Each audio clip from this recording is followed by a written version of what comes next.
Fala pessoal, falar hoje sobre atualizações otimísticas.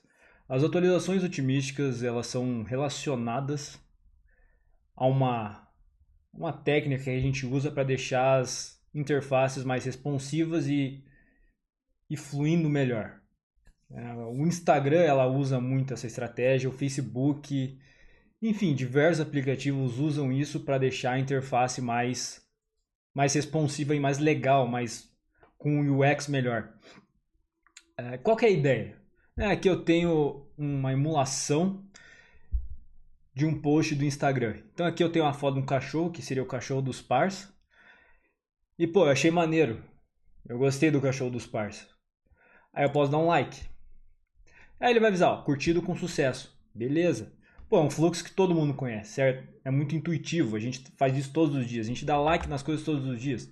Ó, dei like, ele avisa da curtida. Cara, nenhum segredo.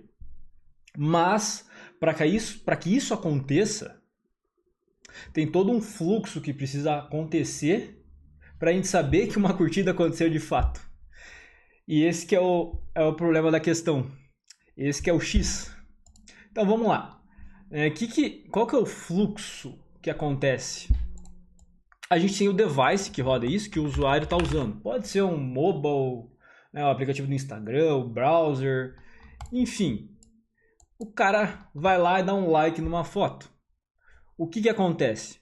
Acontece que o Instagram precisa saber que essa alteração aconteceu, que um like aconteceu, certo? Então, uma requisição ou um aviso ao server do Instagram é feito falando, ó, a foto do cachorro dos parça teve um like.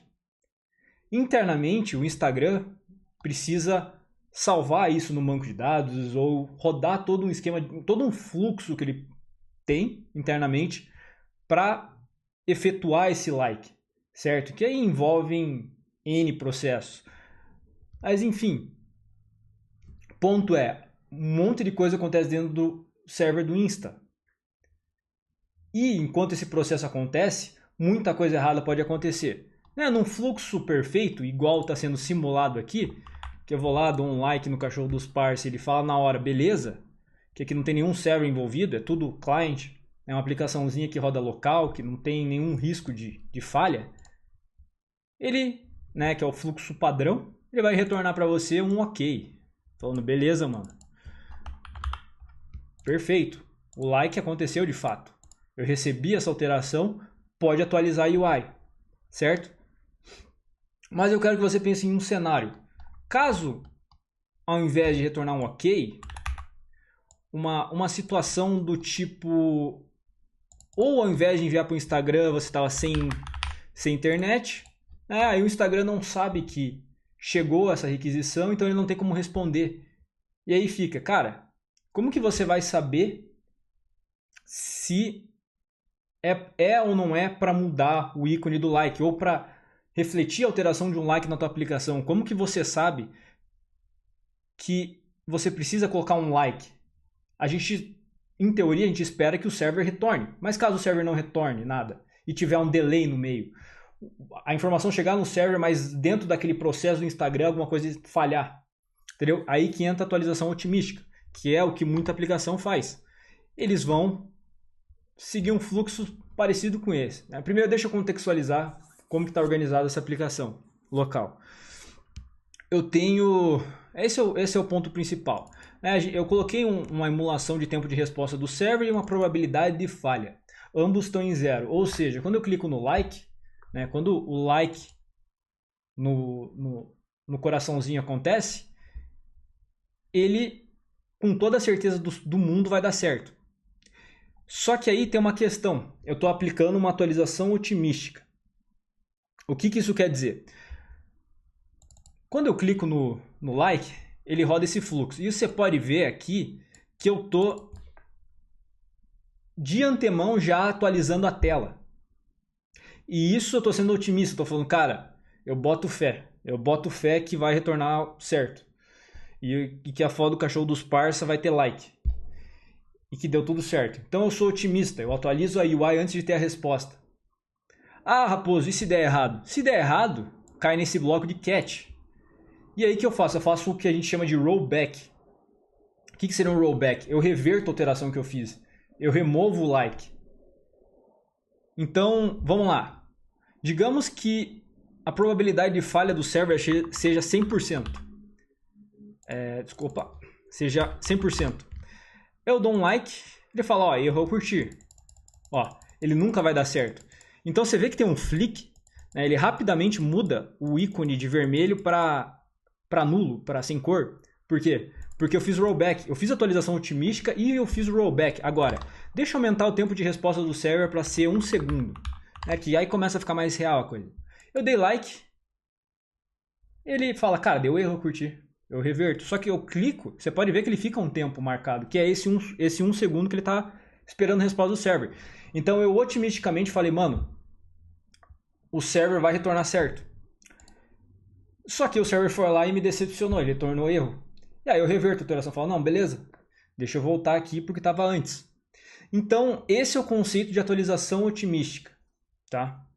É um conceito bem básico, mas você pode colocar quanta complexidade você quiser em cima. Então, às vezes você tem uma UI enorme, cheia de campo, que você quer otimisticamente atualizar. Aí, você precisa dar rollback. Dá um erro, você precisa dar rollback. Então, você tem aquele monte de campo que você precisa dar rollback em cima. Então, começa a ficar uma coisa complexa. Então, é um conceito que você consegue fazer muita coisa com ele, mas o ponto é sair desse vídeo entendendo o que isso significa e como que você pode aplicar isso. Já está perfeito, já está 100%. Então vamos lá. Deixa eu só mostrar uma coisinha para vocês antes. Eu quero fazer o seguinte.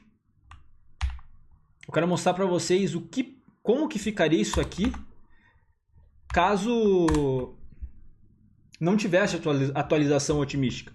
Ele ficaria algo desse tipo aqui. Deixa eu colocar a probabilidade de falha para 0. Dei like. Você vê que ele não atualiza, né? Ele tem uma demora. Agora, digamos que, sei lá, o server demore 3 segundos para retornar. Clicou, ele vai demorar 3 segundos sem avisar o usuário, sem ter nenhum feedback, para só depois ele ir lá e mostrar curtido na tela. Entende? Então tem toda uma problemática e saber calibrar quando você vai aplicar uma atualização otimística é muito importante. Tá? Então, por exemplo, deixa eu colocar a probabilidade de falha de 90%, 0.9. Então, eu cliquei, você vê que ele nem reflete. Por quê? Porque está estourando, ele nem tá fazendo atualização. Né? Eu coloquei 3 segundos, deixa eu colocar 0. Então, você vê que ele nem reflete. Agora refletiu, porque é os 90% ali, né? Mas você vê que a tua UX fica muito zoada se você não aplica uma atualização otimística. Imagina se no Instagram não aplicasse isso. Ficaria uma coisa muito... Cara, você não sabe se deu ou não deu like. Aí você vai lá, clica 15 vezes no botão, manda 15 requests pro server. Então, enfim. Beleza? Aí um outro ponto que eu quero falar é que sobre esse conceito, muitas bibliotecas estão começando a implementar isso. Na verdade não é um conceito novo, mas muitas bibliotecas estão vindo com isso embutido agora.